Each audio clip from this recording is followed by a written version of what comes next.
여러분 안녕하십니까. 탐사 엔터테인먼트 불독 윤동현입니다. 오늘은 3주 만에 돌아온 두 분과 함께하도록 하겠습니다. 세금 도둑 잡아라 이상석 사무총장, MBC 경남 장영 기자 나와 있습니다. 어서 오십시오. 안녕하세요. 네. 자, 두 분이 오랜만에 돌아오셨으니까 공식 질문으로 불독 문을 열겠습니다. 총장님, 이번에 현장 취재 다녀오셨죠? 네, 다녀왔는데 너무 더웠습니다. 아, 고생 많으셨습니다. 일단 다녀오셨다니까 다행인데 두 분이 이제 함께 갔다 오셨는데 장영 기자 이번에 어디로 다녀오셨습니까? 김해 지역이고요. 좀 더 좁혀서는 진영 지역입니다. 혹시 용성천이라고 들어봤습니까? 저는 아예 처음 듣고요. 찾아봤습니다. 모르기 때문에. 또 저희가 오늘 다룰 주제이기도 한데 일단 포털 사이트 검색하니까 지역의 부동산 카페에는 대체 용성천이 어디 있습니까? 이런 글만 있었고 지도 애플리케이션 찾아보니까 경남의 김해가 아니라 충남의 공주시가 나오더라고요. 미지의 곳입니까? 어디에 있습니까? 그래서 이제 이번에 다룰 주제가 용성천을 아십니까인데요. 예. 김해 진영 그리고 특히 이 지역에 오래 사신 분들에게 용성천이 어디냐고 제가 일일이 다 찾아다니면서 물어봤는데요. 정말 아시는 분이 몇 분 안 계시, 딱 한 분 만났는데요. 주민들 어떤 얘기를 하신지 준비한 영상 함께 보시죠. 용성천 아십니까? 진영에. 진영의 용성천이라고 혹시. 용성 마을은 저쪽에 있어도 있구나. 내가 지금 본다게 혹시 용성천이라고 들어보셨습니까? 용성천이 좀 모르고. 예. 용성천이라고는 못 들어보셨나요? 영성이 되는 거. 영성. 용성 편냐? 예. 너 와야. 용성천을 찾고 있는데 어딘지 몰라가지고. 그게 지금 무슨 천이 없어졌을 건데. 용성천이라고 들어보셨습니까? 그는 뭐 하포천을 들어가는데. 용성천이라고. 이 동네 주로 사시는 분들이십니까? 예. 예. 용성천이라고 들어봤습니까? 오리비돌이래. 이처럼 오랜 세월 이 지역에서 살아온 주민들도 잘 모르는 용성천에 김해시는 지난해부터 생태하천 복원 사업을 추진하고 있습니다. 공단과 농경지에서 발생되는 오염 요인을 개선하고 하천에 있는 콘크리트를 걷어내 수질과 수생태의 건강성을 회복한다는 게 추진 배경입니다. 약 3km 구간에 240억 원을 투입할 계획입니다. 유입되는 물이 거의 없어 건천화된 용성천은 이처럼 썩은 물이 고여 있고 생물은 찾아보기 어렵습니다. 주민들은 생태하천 복원 사업에 크게 반발하고 있습니다. 그걸 함으로써 해가지고 비자를 많이 받는 거야. 이급수를 유지하려고 하면 물이 깨끗하게 보여야 되니까 그러기를 굉장히 제약을 받기 때문에 그게 싫어하는 거야. 뭐 이대로 하면 되는데 그것도 비자를 강화하고 주민들이 되게 괴롭다. 다 반대네요. 답도 안 되지. 우리는 이제 뭐 안 좋아지는 게지. 안 그래도 내 이신청 넣어놨는데. 농경지 배수로를 생태하천으로 바꾸면 규제가 심해진다는 이유 때문입니다. 생태하천 사업을 부정적으로 보는 건 용성천을 소유하고 있는 한국농어촌공사도 마찬가지입니다. 용성천을 농업용 수로로 쓰기 위해 시설물을 설치하고 소유해 왔는데 김해시가 갑자기 생태하천으로 바꾸겠다는 계획에 제동을 걸었습니다. 이제 봉화마을의 농업 진흥지역 해제 여부에 대한 이제 우리 관리청의 의견, 그 다음에 이제 우리 공사에서 추진 예정인 봉화마을 개보수 사업과 용성천의 생태축 연결 가능 여부 이 두 가지에 대해서 물어봤거든요.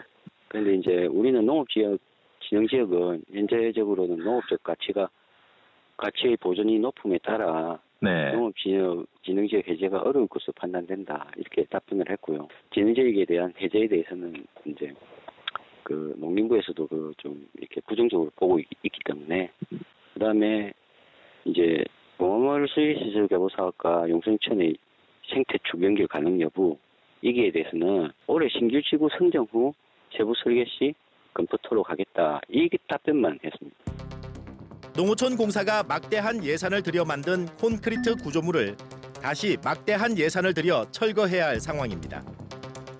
그리고 이제 기존에 이렇게 콘크리트로 다 뭐 세 개 면을 다 쌓았지 않습니까? 이것도 비용이 들어 또 이게 또 걷어낸다는 게 만만치 않죠. 해체 비용도 만만치 않고 이건 진짜로 진짜 행정의 낭비 행정의 표본 같은데요. 왜 이걸 생태하천으로 바꿔야 되는지를 잘 모르겠어요. 그걸 물어보러 김해시로 한번 가보죠. 그러시죠. 네.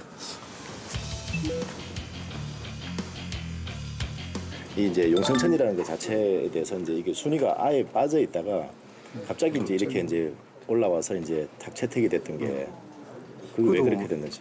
저도 그 부분에 대해서 온 지가 저도 뭐 한 1년밖에 안 되기 때문에 한 가지 더 궁금한 게 용성천이 하천으로서의 기능을 하는지 안 하는지 파악도 안 된 상황에서 후정이라고 하는 저는 그렇게 생각하지 않습니다. 예, 지금 그 청계천이나 이런 거 전부 다 하천의 기능을 상실했잖아요. 예? 하천의 기능 상실의 박스를 갖다가 생태보건 사업 해가지고 서울 사람들 얼마나 좋아합니까? 생태하천 복원을 위해선 반드시 깃대종을 선정해야 하는데 김해 씨는 깃대종을 찾지 못하고 있습니다. 지금까지 혹시 깃대종이 좀 나오거나 확인이 되거나 그런 게 좀 있을까요? 예, 대표 수색물이라든지. 대표 생물은 저희들 그 나온 거는 있는데 그 이름이 생각이 안 나네요. 예. 식물 쪽입니까? 동물 쪽입니까? 어류? 그래도 내용이 이제 좀 환경 쪽이다 보니까 식물도 있고. 뭔지 기억은 안 나고요. 예. 심각한 오염에다 유지 수량이 턱없이 부족해 깃대종 선정이 어렵게 되자 김해 씨가 궁여지책으로 내놓은 대안은 인근 국가하천에서 발견된 7위를 깃대종으로 재선정하겠다는 겁니다. 주민 반발에다 한국농어촌공사도 부정적인 입장인데 김해 씨는 용성천 생태하천 복원 사업 이유를 구체적으로 제시하지 못하고 있습니다. 해당 지역 출신 시의원은 또 다른 배경을 의심하고 있습니다. 저도 뭐 진영에 뭐 올 59년 살아도 용천이 어디 있는 건 몰랐어요. 그래서 내가 마을에 직접 가서 용천이 어디 있는 가 하니까 아는 분이 한 명도 없었어요. 여기다가 3.8km에 240을 연다 하니까 저도 사실 놀래가지고 의원들하고 있는 끝에 이건 아니다. 이래갖고 이제 좀 사실은 반대로만 했는데 그래서 이제 아무래도 뭐 노무현 또 생각도 있고 봉화마을이 이제 전국적으로 이제 관광객 100만 이상 오다 보니까 이제 하는구나 하고 사실은 뭐 저희들도 좀 의아하면서도 좀 안 맞지 않나 하는 이런 말들이 좀 많았어요. 촌장님 앞서 담당 공무원도 만나보셨는데 어떤 점이 가장 큰 문제라 보세요? 기본적으로는 이제 소유권에 대한 문제는 차치하고라도요. 청계천을 생태하천이라고 이야기를 하는 그 인식을 듣고 제가 깜짝 놀랐거든요. 근데 지역 주민들도 모르는 시골 하천을 또 서울의 청계천과 비교하면서 이걸 생태하천으로 바꾸겠다라고 하는 발상이 정말 놀랐거든요. 그런데 이제 이런 행동이 지금 움직임이 나타나고 있는데 친수 공간으로 거듭난 청계천처럼 뭐 탄생을 한다면 저도 기분은 좋을 것 같습니다. 그런데 이 사업의 과정 자체부터 이상한 점이 있는데요. 용성천 소유는 한국농어촌공사인데 관리 기관은 또 김해시가 아니더라고요. 네, 저도 뭐 용성천 취재하면서 깜짝깜짝 놀라는 일들이 많았는데요. 이 용성천이라는 게 주민들도 잘 모른다고 했지 않습니까? 예. 근데 지방하천이었습니다. 소하천이 아니라 지방하천은 기본적으로 시도지사가 관리이기 때문에 경상남도지사가 관리기관이죠. 김해시는 소유권자도 아니고 관리기관도 아닙니다. 특히나 이 하천 기본계획조차도 없는 곳인데 김해시가 이런 일을 추진하고 있죠. 김해 지역에만 하더라도 크고 작은 하천이 굉장히 많습니다. 네. 뭐 다른 사업들도 마찬가지지만 모든 게 사업에 우선순위가 있고 이렇게 매겨져 있는데요. 이 용성천이 갑자기 순서를 다 제쳐놓고 이제 이게 사업이 채택된 과정들이 굉장히 좀 이해하기 힘든 상황이었죠. 특히나 소유권자 그리고 이 주민들도 반대하는 상황에서는 더 이상할 수밖에 없었습니다. 네, 앞서 또 농업적 가치 보전이 높다고 해서 농림부도 부정적인 시선을 보였기도 했었는데 일단 여기가 건천이잖아요. 하천으로 유입되는 물이 거의 없다라는 건데 생태하천 복원이 말처럼 쉽게 가능할까요, 총장님? 글쎄요, 생태하천으로 들어오려면 유입량을 생각을 해야 되지 않겠습니까? 그렇죠. 근데 과거 홍수 기록도 점검을 해야 되는데 주민들 말로는 60년 내내 용성천이 범람한 적이 없다고 그럽니다. 그래요? 예. 그러니까 이제 그 이전에 범람했는지 아닌지 기록조차는 없겠으나 문제는 김해 씨가 홍수 기록을 확인해야 되는데 용성천에서 확인한 게 아니라 여기서 멀리 떨어진 밀양 삼낭진이라든지 김해 유라 쪽 강수 데이터를 참고하겠다는 겁니다. 그러니까 정말 이해가 안 되는 거죠. 그러면서도 이제 용성천을 서울의 청계천과 비슷하다고 뭐 비교하는 것 자체가 좀 이상한 거죠. 만약 생태하천으로 만든다고 한다면 지금 좀 전에 말씀을 드렸지만 이게 건천이거든요. 그러면 엄청난 많은 물량을 흘려보내야 되고 강제로 끌고 와서 다시 이 물을 하류에서 상류로 다시 펌핑을 해야 되거든요. 이 만드는 데 문제가 아니라 유지 보수하는 데 비용을 어떻게 할 것이냐.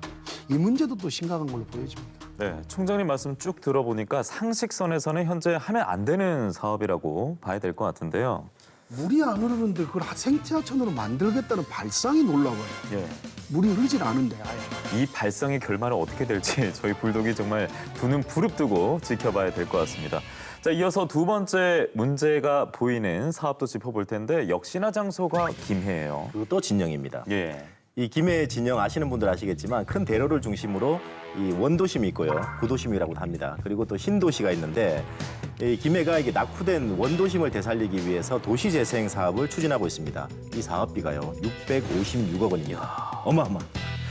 그런데 이제 이 사업을 하면서 가장 큰 논란이 됐던 게 이 원도심에 있는 진영농협 건물을 사들여서 김해시가 이곳에 이 도시재생센터를 건립하겠다. 그리고 진영농협은 신도시에 있는 이 김해시 소유의 공유지가 있습니다. 그쪽으로 예. 이전하려는 건데 이게 지금 논란이 되고 있습니다. 아니 그런데 혹 전에 이런 질문도 할 것 같습니다. 꼭 해야 되는 도시재생 사업이라면 농협 건물을 살 수 있는 거 아닌가? 이런 생각에 대해서 어떻게 보세요? 이게 도시인의 입장에서 보면 별 문제는 아닐 겁니다. 예.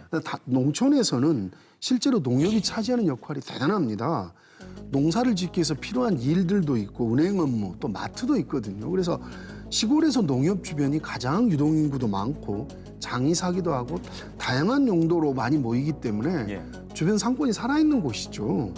근데 도시재생을 한다 그러면서 이걸 활성화시킬 생각을 안 하고 농협을 신도심으로 옮겨준다? 이건 이해가 안 되죠. 원도심 활성화하겠다는 발상인지 아닌지 정말 되묻고 싶어요, 저는. 야, 저도 듣고 보니까 오히려 원도심의 생명력을 떨어뜨리는 결과가 나오지 않을까 그렇습니다. 우려가 되는데요. 가장 관련이 있는 이 주민들의 이야기를 두 분이 듣고 왔다고 합니다. 화면으로 보시죠. 일단은 이 농협에 당초가 옮기는데 현재 사용하는 사람들이 불편함이 없겠는가? 있지 아무도 없을 수가 있어요. 농협이 없으면 이 시장이 다 죽어버리. 그렇게 농협이 저거 있어야만 사람들이 덜덜거리고 시장이 오고 사람들이 오고 이러는데 농협이 그게 없으면은 이 시장 다 죽어. 그럼 이 시장 죽으면 이 사람들. 김해시는 지난해 진영읍 도시재생 활성화 계획을 수립했습니다. 총 사업비는 656억 원입니다. 진영 빛 어울림 센터를 조성하고 생활 SCC, 공동체 회복을 위한 특화 사업, 진영로 상권 조성, 일자리 창출 프로젝트 등이 포함됐습니다. 장날이 되면 진영 농협 앞길은 북새통입니다. 원도심에서 사람들이 가장 많이 몰리는 곳입니다. 그런데 김해시는 진영 농협 건물과 주차장을 60억 원에 매입하기로 했습니다. 당초 계획대로 네네. 매입할 계획입니다. 매입은 한 얼마 정도 예상이에요? 지금 가감정 결과가 한 60억 조금 60억 정도. 상회하는 거라. 국토부에서는 좀 어째 알아봅니까? 얼마 전에 저희들 추진사항 보고회 가서도 그 사항에 대해서도 한번 말씀드렸거든요. 네. 빨리 계획대로 추진하라고 네. 독촉을 받고 있습니다. 그러면 진영농협은 어디로 이전을? 진영농협에서는 우리 시가 보유하고 있는 서지공원 옆에 공원. 예.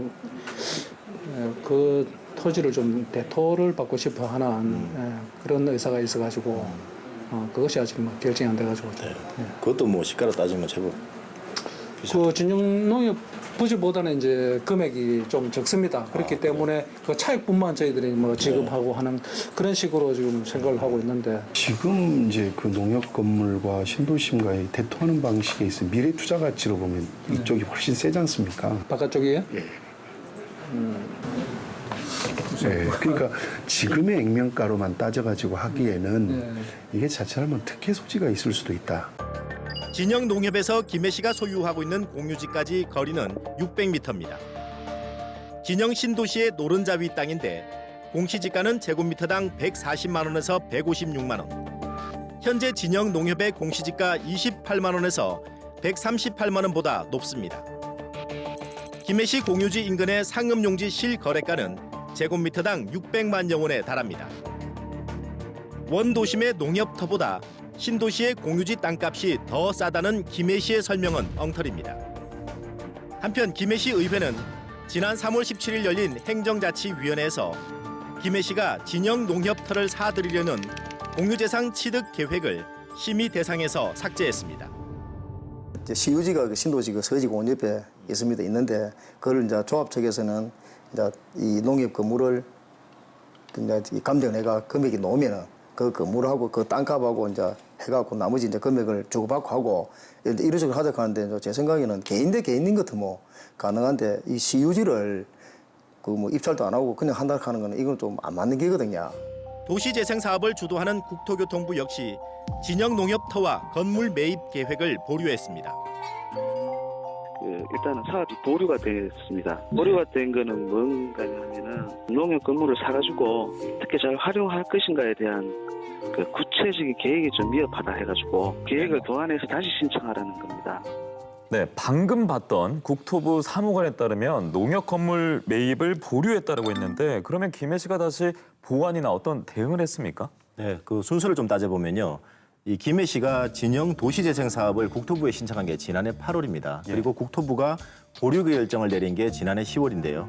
말 그대로 뭐 받자마자 바로 보류했다 이렇게 좀 볼 수 있는데 지금 상당히 시간이 많이 흘렀죠. 그런데 김해 씨는 아직까지 이 농협 건물을 사들여서 어떻게 활용하겠다라는 이 보완 계획을 아직까지 국토부에 제출하지 못하고 있는 상태입니다. 예, 그리고 이제 이어서 이 총장님께 여쭤볼 건데 앞서 영상 보시다가 실소를 금치 못하시더라고요. 이 정리를 해보면 국토부는 보류했고요. 김해시 의회는 공유재산 취득 계획을 삭제했는데 그런데 앞서 김해시의 담당 과장은 농협 건물과 땅을 매입하겠다라고 했어요. 뭔가 이상해요. 그러니까 제가 지금 몇 차례 동행 취재를 하면서 느낀 건 담당 공무원들이 막히면 아무 말 대잔치는 해버려요. 예. 생각 좀 하고 말씀을 하셔야 되는데 국토부 공무원은 지금 이걸 보류하라고 그랬지 않습니까? 그렇죠. 근데 담당 공무원은 김해시 공무원은 국토부가 계획대로 추진하라고 이야기를 했다는 거예요. 독촉한다 했잖아요. 이거 거짓말이죠. 그러면 사실과 다른 이야기가 아니라 없는 사실을 만들어버린 거죠. 아예. 그래서 지금 김해시 공무원 이런 문제에 있어서는 상당히 심각한 상황이 벌어진 거다. 그러면 이건 경상남 도가 관여를 해야 될 문제죠. 이 공무원들이 너무 거짓말을 잘해요. 그런데 이제 이렇게 뭐 행정 절차도 사실 좀 여러 가지 문제가 있는데요. 이 어마어마한 사업비가 투입되는 사업이지 않습니까? 그런데 이제 그 농협은 신도시를 가고 싶어하고 이 원도심 주민들은 농협이 그대로 좀 있었으면 하는 이런 지금 상충되는 상태인데 이 상태에서 김해 씨가 농협보다는 그래도 주민들의 편을 좀 세야 되는 게 아닌가 이런 좀 생각을 할 수밖에 없었습니다. 그리고 진영 그 도시재생 사업 관련해서 주민들에게 그 가장 많이 들었던 얘기가요. 도시재생 사업을 하려면 뭐 골목길을 좀 넓힌다든지 낡은 곳을 좀 이렇게 수선한다든지 이렇게 되면은 그 땅 주인들이 알아서 새로 건물을 짓는다든가 단장을 한다라는 얘기를 들을 수가 있었고 그리고 사람들이 가장 많이 몰리는 농협 주변을 활성화시킬 계획을 하지 않고 그걸 농협을 오히려 외곽으로 이전하는 게 도대체 이해할 수 없는 이런 일이다라는 얘기를 제일 많이 들을 수가 있었습니다. 예, 이렇게 좀 이해할 수 없는 취지, 원래의 취지와 다른 또 주민들이 원치 않는 도시재생 사업이 그렇다면 경남 김해뿐만 아니라 전국적으로 봤을 때 얼마나 많은지도 궁금한데요. 네, 이게 도시재생 사업이 2014년으로 거슬러 올라갔는데 이때는 이름이 도시재생 선도지역 뭐 이런 곳이었습니다. 전국적으로 13곳이었는데요. 이때 예산 규모가 2,797억 원 정도였습니다. 그런데 이게 2017년이 되면요. 도시재생 뉴딜 사업이라고 명칭이 바뀌는데 전국에 68곳이고 5조 6천억 원 정도로 사업비가 올라갑니다. 그리고 2018년 99곳에 7조 9천억 원이고요. 지난해도 그 98곳이 선정됐는데 소규모 사업에는 뭐 각각 50억에서 100억 원씩 그리고 이 중심 시가형 사업에는 뭐 150억 원씩 이렇게 지원이 됐습니다. 생태하천도 뭐 확인을 하셨다고요? 예, 생태하천 사업 같은 경우 보건 사업이죠. 2018년도에 75건에 2,700억, 지난해죠. 2019년에는 70건에 1,760억입니다. 근데 올해부터 생태하천 보건 사업은 환경부가 지정은 하되 돈을 안 내려보냅니다. 알아서 하라는 이야기겠죠. 그렇게 본다면 지금 김해의 용성천 생태하천 보건 사업은 국비가 안 내려온다는 이야기겠죠. 그러면 그 김해시 쪽에서는 경남도와 김해 시비로만이 용성천 생태하천 보건 사업을 할 수밖에 없는 그러면 이거 사업 변경이 이루어져야 될 사업으로 보여지는 거죠. 그런데 이게 1차 계획서상에서는 김해시가 240억 원 정도로 추산했고 2차에서는 300억 원 정도로 이렇게 좀 사업비가 늘어난 걸로 지금 계획을 하고 있거든요. 지방비로 한다면은 또 여러 가지 문제가 생길 수 있을 것 같은데요. 지방재정법상으로 보면 이거 불가한 사업입니다. 왜냐하면 300억을 넘어가게 되면 중앙에서 투자 심사를 받게 돼 있고 그 전 단계로 중기 지방재정 계획이라고 5년 단위 예산 운영 계획서에 들어가야 됩니다. 이게 보통 순탄하게 이루어진다고 할지라도 계획이 잡혀서 실행까지는 3년이 걸립니다. 그러니까 지금 잡는다고 할지라도 지금 자치단체장이 임기는 다 끝나고 새로운 자치단체장이나 지금 단체장이 임기가 연장돼서야 가능한 사업이라고 볼 수 있는 거죠. 그 중앙투용자 심사 300억과 김해 씨가 두 번째로 잡은 300억 묘하게 좀 일치가 되는데요. 아, 예, 그러네요. 참 요즘 말로 우픈 상황이 된 것 같습니다. 정적으로 넓혀볼 필요 없이 우려정만 놓고 봐도 저희 불독 더 열심히 하라고 많은 콘텐츠가 와르르 쏟아지고 있는 것 같은데요. 다른 지역의 도시 재생 사업과 생태하천 보건 사업도 저희가 이번에 그치지 않고 불독이 꼼꼼하게 짚어봐야 될 것 같습니다. 자, 이제 저희가 좀 호흡이 더 맞아 떨어져 가는 것 같습니다. 저희가 만난 지도 약 한 달 정도 이제 된 것 같은데 당시에 첫 인사를 드렸을 때 함양 시크릿 청춘 정원 사업 방송을 해드렸잖아요. 그런데 그 이후에 어떤 변화가 있었다고 들었어요. 네, 당시 시크릿 해서 제가 뭐 이렇게 그렇죠. 했지 않습니까? 예. 그래서 시크릿 청춘 정원 사업 이 이제 관련해서 내용이 있는데요. 함양군이 그 지난해 무산된 사업이 하나 있었죠. 그 변광세 옥녀 테마파크 그 사업 예정지 바로 옆에 추진한 게 이 시크릿 청춘 정원 사업인데 예. 불독 취재 이후에 함양군이 군수가 참여하는 현안 사업 보고회라는 걸 열었습니다. 이 보고에서 이 시크릿 청춘 정원 사업을 포기하기로 결정이 됐습니다. 그럼 용역비는 날린 겁니까? 그때 용역비가 다른 사업에 있던 예산을 전용해 와서 용역을 했다고 했는데요. 이렇게 사업이 취소되면서 뭐 용역비 내지는 용역 계약비를 돌려받겠다라는 게 함양 그 군의 이제 담당 공무원 얘기인데 용역비는 뭐 그렇다 치더라도 이 오랜 기간 동안 공무원들 굉장히 좀 많이 집중이 돼 있었는데 행정력은 굉장히 낭비했다 이렇게 볼 수 있는 거죠. 그러니까 지금 끝났다고 해서 끝난 게 아니거든요. 사실은 잘못된 행정을 추진했을 때는 반드시 누군가 책임을 져야 됩니다. 예. 그 세 가지 절차가 아직 남아 있는데요. 함양군수가 당연히 함양군민을 대신하고 있는 함양군의회에 와서 사과를 해야 됩니다. 공식적으로 잘못됐었다. 그리고 두 번째는 이런 일들이 두 번 다시 반복되지 않게 하겠다라고 하는 재발 방지 약속을 하셔야 돼요. 그리고 마지막에는 뭐겠습니까? 장 기자님 말씀하셨지만 행정력 낭비가 됐으면 누군가 책임을 져야겠죠. 당시 이 사업을 추진했던 사람들을 징계위 회부하거나 인사조치를 해야 마땅하다. 그래야 이 앞부분에 있어서 잘못된 사업을 진정성을 사과를 받아들일 수 있는 겁니다. 이 세 가지가 갖춰지지 않으면 진짜로 사업을 잘못됐다고 인식하지 않고 여론에 떠밀려서 그만두는 형태가 될 겁니다. 사과 그리고 재발 방지 약속 그리고 문책. 예, 그렇습니다. 그리고 종합하면 책임이 뒤따라야 된다. 그렇죠. 이런 말씀해 예. 주셨고요. 당시 뭐 계약 맺었던 용역 업체부터 수상하다 저희가 이런 찜찜함을 짚어드린 바 있었는데 그리고 그때 잠깐 언급했었던 하천 내 불법 시설물은 어떻게 조치됐는지도 궁금해요. 이상석 총장님하고 그 함양군은 찾아가 봤지만 그 상급기관인 경상남도 하천과를 같이 들어가 봤는데요. 이 문제가 된 그 하천 내 불법 시설물 그 구간이 지방 하천이 아니라 예. 그 시군 함양군이 관리하는 이 소하천이라는 사실을 알게 됐습니다. 그러면 함양군에서 당연히 이제 이 철거도 하고 조치를 해야 되는데 하지 않고 있었던 거죠. 그래서 이제 경상남도에서는 도대체 이 일에 대해서 이제 관여하거나 할 수 있는 일이 없느냐라고 해서 물어봤는데 그 하천과 과장을 포함해 담당 직원들 얘기 담아봤습니다. 들어보시죠. 심지어 요즘에 다리에도 중간 교각을 없애버리는 것이 작은 것들은 예를 들면 다 그렇게 하지 않습니까? 이제 옛날에 치입보식으로 농업 용수를 확보하는 네, 네, 이런 거는 주로 그렇죠. 있거든요. 치입보로 된 네. 거. 근데 이 물은 이상하네 이 보시면. 지금 이제 우리가 이제 이어서 지방하천 같은 경우는 정비를 지금 하면은 이런 거 다 뜯어냅니다. 뜯어내고 여울형으로 그러니까요. 예. 고기가 이렇게 올라갈 수 예, 예. 있게끔. 물매를 좀 네. 부어가지고 이렇게 그것도 자꾸 안 좋기 때문에 예. 여울형으로 해갖고 예, 그냥 맞습니다. 이래갖고 그냥. 아니 이건 너무 심한 거지. 지금 함양군에서 완전 이게 단속을 안 하고 이거를 이게 이제 단속 권한이 군수한테 다 위임이 돼 있거든요. 상급기관이니까. 그 공문은 일단 보내는 그러니까요. 거지. 조치하고 결과를 보고하라고 보고하라고. 이래 하지. 네, 경상남도가 소하천 관리권자인 함양군수에게 조치하고 결과를 보고하라고 공문을 보내겠다라는 건데 공문을 보냈습니까? 예, 경상남도 함양군에 공문을 보낸 게 지난 6월 8일이었습니다. 함양군이 그래서 실제로 조치하고 결과를 보고했는지 계속 살펴보도록 하겠습니다. 네, 이 부분도 추가 소식 나오는 대로 두 분이 꼼꼼하게 짚어줄 예정입니다.